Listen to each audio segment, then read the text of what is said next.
Now I'm going to explain how to do the head. Normally that's the biggest difficulty for people when they first start, but it's really easy. If you get a dog used to you holding the hair on its chin and resting its head on your hand, you've got control over the dog so it doesn't move about. I tend to still use a blade, a comb attachment. I'm using the purple number 2 here, and I'm basically just taking it all over the head and then down the sides. I like Molly to have quite a clean area here because she goes in the river a lot and they can really suffer with their ears. If it's shorter here, there's more air that can get to the ears. So I'll take that in and that. And under the chin, I tend to keep shorter as well because that's another place that can get really matted with her collar. So I take all that off.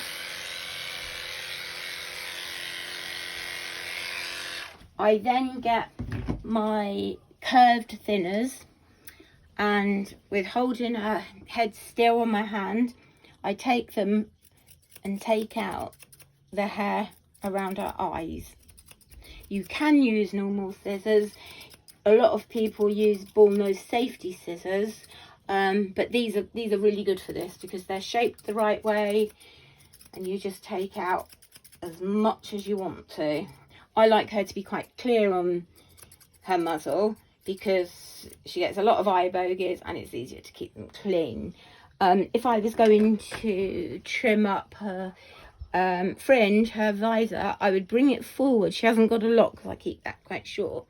I would bring it forward, and then with my curves in reverse, I would cut the visor and then do a stop in the middle, literally just about the size of your little finger for the stop. Right, so all this, again, I prefer to have it quite short. It's a personal preference. When I bath, I use the blueberry facial rub, so it's lovely. It smells nice.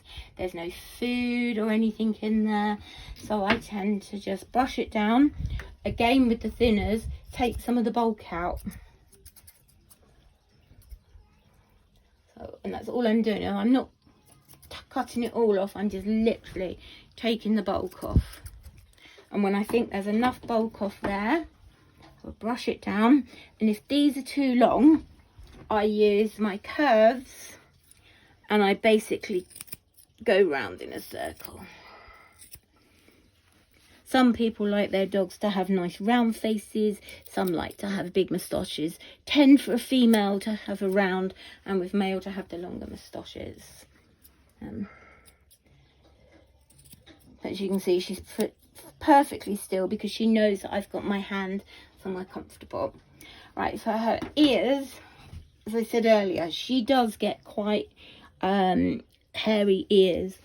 I do pluck them, but that's entirely down to your own choice. I use ear plucking powder. You just put a tiny little bit in, and then you literally just take a little bit of hair out at a time. It doesn't have to be a lot. Literally that sort of amount. You don't want to be tugging right the way deep in because that's going to really hurt them.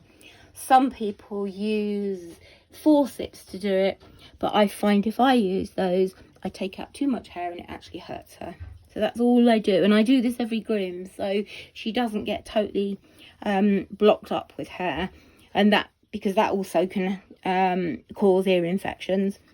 So I normally take a bit of this underneath the ear leather off, and for that I again use my Arcos, and I literally just take small amounts off just to make sure that the ear can breathe as best as it can. Again, it's personal preference how you cut around the ear.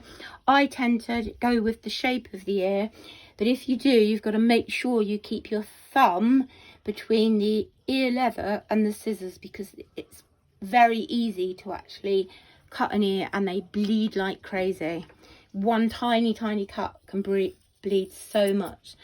So basically I'm just taking off the ends like so, just to tidy it up.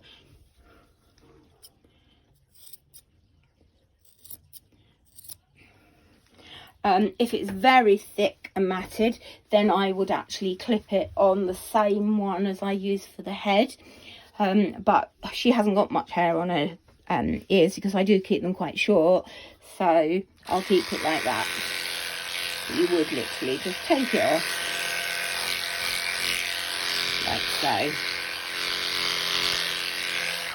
Okay, so when I think I'm all done and finished, I go over the dog again to look both visually to see whether anything's sort of uneven. Check the legs as even as possible. Get a comb, go over with the comb. If you've missed anything out, then it's the time to do it. So making sure you put the right blade back on, because we've been using the purple for the head and obviously the body is the peach. It's so easy to either forget to put the right comb attachment on, or to actually just use the blade. Then you get a dog with a stripe down it, which is okay, it goes back, but it's a bit embarrassing, especially if it's me as a dog groomer that does that.